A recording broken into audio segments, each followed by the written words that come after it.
2월 12일 말씀입니다. 오늘의 주제는 하나님의 말씀을 거절하지 말라.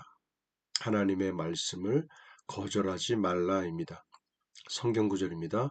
믿음과 착한 양심을 가지라. 어떤 이들은 이 양심을 버렸고 그 믿음에 관하여는 파선하였느니라. 디모데전서 1장 19절입니다. 교회 성도들이 이렇게 말한 것을 여러 번 듣습니다. 글쎄요, 핵임 목사님, 만일 예수님께서 친히 우리의 연약한 것을 담당하시고 우리의 병을 짊어지셨다면 왜 많은 그리스도인들이 아직도 여전히 병으로 고생하는 겁니까? 그 이유는 예수님께서 무슨 일을 하셨는지 그들이 모르고 있기 때문입니다. 예수님께서 당신의 연약한 것을 담당하시고 당신의 병을 짊어지셨다고 해서 그냥 치유가 일어나는 것이 아닙니다. 구원에 관해서도 마찬가지입니다. 예수님이 죽으심으로 당신의 죄와 나의 죄를 담당하신 것과 똑같이 가장 악한 죄인의 죄도 담당하셨습니다. 예수님께서 그렇게 하셨는데 왜 그 죄인은 구원을 받지 못한 것입니까? 그가 하나님의 구원의 선물과 예수님께서 그를 위해 행하신 일에 대해 들은 바가 없었든지 아니면 듣긴 들었어도 그걸 거절했기 때문입니다. 예를 하나 들어보겠습니다. 여러 해 전에 내가 잘 아는 목사님 두 분이 죽음을 눈앞에 두고 있었습니다. 한 분은 40대였고 다른 한 분은 50대였습니다. 내가 두 분 목사님들에게 하나님의 치유 능력에 대한 진리들을 설명해 주었습니다. 지금 당신에게 설명해 드린 것과 똑같은 진리의 말씀들을 나누었습니다. 그 중에 한 분은 그 진리를 거절하고 죽었습니다. 다른 분은 그래, 맞아요. 모두 말씀 안에 있군요. 라고 했는데 죽음의 자리에서 다시 일어났습니다. 누군가가 나에게 말했습니다. 글쎄요, 그거야 하나님의 뜻이 아니겠어요? 하나님께서 한 분은 데려가시고 다른 분은 남겨두신 거죠. 아닙니다. 그렇게 역사하지 않습니다. 똑같은 진리가 그들 두 분에게 제시되었습니다.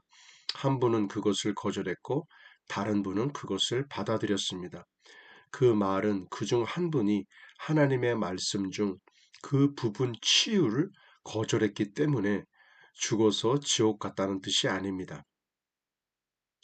당연히 그분은 지옥에 가지는 않았습니다. 다만 하나님께서 여기 이 땅에서 누리라고 주신 축복들을 그가 빼앗겨 버렸다는 뜻입니다.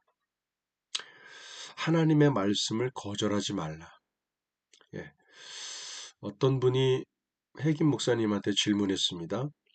예수님께서 연약한 것을 담당하시고 우리의 병을 짊어지셨는데 왜 그리스도인들은 아직도 여전히 병으로 고생하는 겁니까? 그랬더니 핵임 목사님이 뭐라고 답하셨습니까? 그 이유는 예수님께서 무슨 일을 하셨는지 그들이 모르기 때문입니다. 예수님께서 이 땅에 오셔서 우리에게 어떤 일을 하셨는지 모르기 때문입니다. 라고 얘기했다는 겁니다. 예수님께서 우리에게 구원만, 우리의 영혼의 구원만 주신 것이 아니고 바로 질병의 치유 또한 우리에게 주셨다라는 것이죠. 그래서 치유받지 못하는 첫 번째 이유 중에 하나는 그 사실을 모르기 때문입니다. 두 분에 대한 이야기가 나옵니다.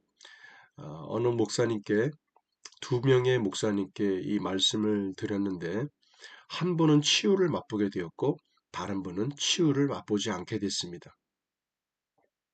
그 이유가 뭡니까? 한 분은 받아들였고 한 분은 거절했기 때문입니다. 예, 복음 자체가 치유의 복음 자체가 문제가 있는 것이 아닌 받아들이는 사람이 그것을 받고 있느냐 받지 않고는 있느냐에 문제가 있다라는 것이죠. 그래서 마찬가지입니다. 우리가 하나님의 말씀이 있다 할지라도 그것을 내 심령 가운데 온전히 받아들이느냐, 받아들이지 못하느냐, 믿기는 믿었어도 지적으로만 믿고 100% 믿음 가운데 나아가지 못하느냐, 또는 미심쩍은 약간의 불신 가운데 있느냐, 그 차이가 큰 결과를 낳게 됩니다. 우리가 구원뿐만이 아니라 치유에 대한 영역도 마찬가지고 우리가 신앙생활하는데 가장 기본이 되는 이 성경 말씀을 근거로 할 때 이 말씀에 대한 신뢰와 믿음이 있을 때만이 우리에게 놀라운 삶의 축복과 연결되게 됩니다. 그래서 우리의 믿음이 얼마나 중요한지가 거기서 우리가 알 수 있게 됩니다. 자, 우리 큰 소리로 고백하기 함께 봅니다.